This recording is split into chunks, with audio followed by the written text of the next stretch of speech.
In an attempt to butter up Donald Trump for their meeting that took place this past Friday, Russian dictator Vladimir Putin echoed Donald Trump's claims that the 2020 election was stolen from him, claims that have been repeatedly debunked, and claims that, by the way, just this week, Newsmax, conservative outlet, agreed to pay Dominion Voting Systems $67 million as part of a settlement because the 2020 election was not, in fact, stolen.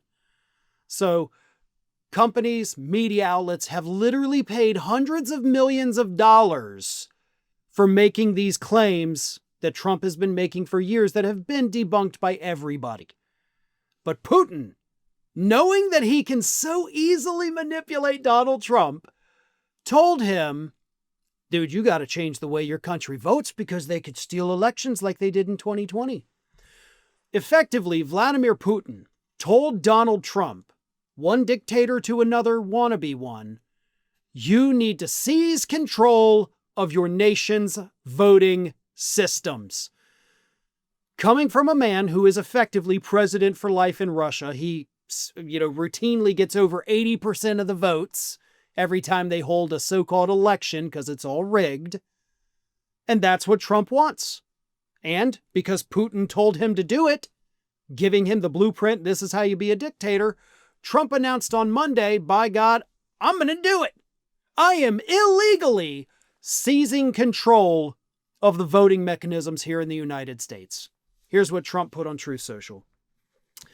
I am going to lead a movement to get rid of mail-in ballots and also, while we're at it, highly inaccurate, very expensive, and seriously controversial voting machines, which cost 10 times more than accurate and sophisticated watermark paper, which is faster and leaves no doubt at the end of the evening as to who won and who lost the election.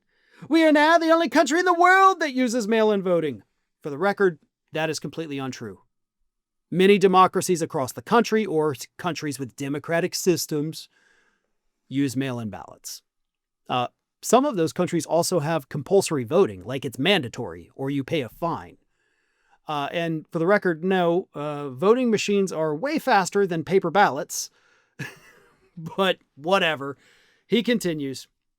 All others gave it up because of the massive voter fraud encountered. We will begin this effort, which will be strongly opposed by the Democrats because they cheat at levels never seen before, by signing an executive order to help bring honesty to the 2026 midterm elections.